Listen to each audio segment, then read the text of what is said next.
12واں باب اس کی چوتھی آیت۔ اور اس کی دم نے آسمان کے تہائی ستارے کھینچ کر زمین پر ڈال دیے، اور وہ آستہا اس عورت کے آگے جا کھڑا ہوا جو جننے کو تھی، تاکہ جب وہ جنے تو اس کے بچے کو نگل جائے۔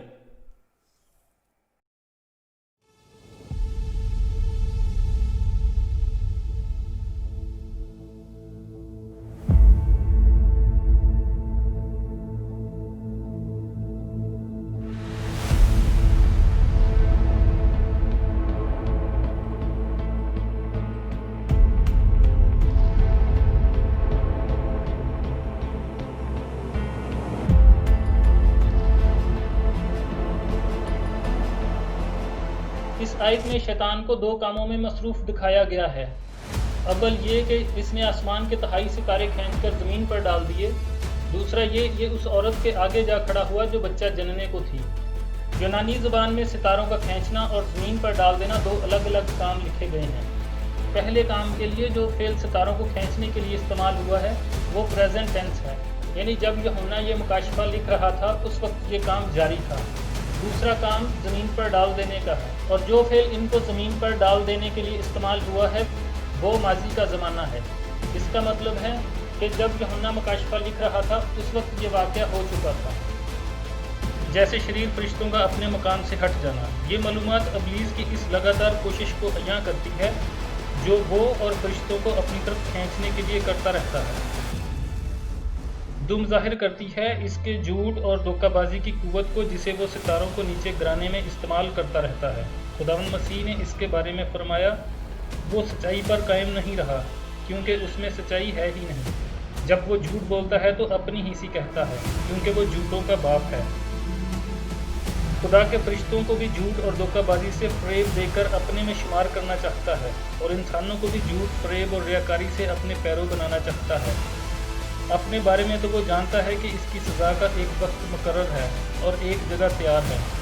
متی 25 باب اس کی 41ویں آیت میں لکھا ہے، پھر وہ بائیں طرف والوں سے کہے گا، اے ملعونوں، میرے سامنے سے اس ہمیشہ کی آگ میں چلے جاؤ جو ابلیس اور اس کے فرشتوں کے لیے تیار کی گئی ہے۔ اس سے ظاہر ہے کہ ہمیشہ کی آگ انسانوں کے لیے نہیں بلکہ ابلیس اور اس کے فرشتوں کے لیے تیار کی گئی ہے۔ شیطان کی یہ سزا آدم کی پیدائش سے پہلے مقرر ہو چکی تھی۔ ستاروں کو نیچے کھینچنے اور زمین پر ڈالنے کا کام وہ اپنی دم سے کرتا ہے۔ یسایہ 9 باب کی 15ویں آیت میں لکھا ہے، جو نبی جھوٹی باتیں سکھاتا ہے وہی دم ہے۔ شیطان کا جھوٹ اور مکاری اور دھوکہ بازی وہی کام کرتی ہے جو دم کرتی ہے۔ ستاروں سے مراد فرشتے اور اونچے درجے کے انسان ہیں۔ فرشتوں کے لیے ستاروں کا لفظ اکثر استعمال کیا گیا ہے۔ مثلاً جب 5ویں فرشتہ نے نرسنگا پھونکا تو میں نے آسمان سے زمین پر ایک ستارہ گرا ہوا دیکھا اور اسے اتھاہ گڑھے کی کنجی دی گئی تھی۔ یہ ستارہ جسے کنجی دی گئی ایک فرشتہ ہے۔ اسی طرح ایوب 38 باب کی 7ویں آیت میں لکھا ہے، جب صبح کے ستارے مل کر گاتے تھے اور خدا کے سب بیٹے خوشی سے للکارتے تھے۔ یہاں فرشتوں کو صبح کے ستارے کہا گیا ہے۔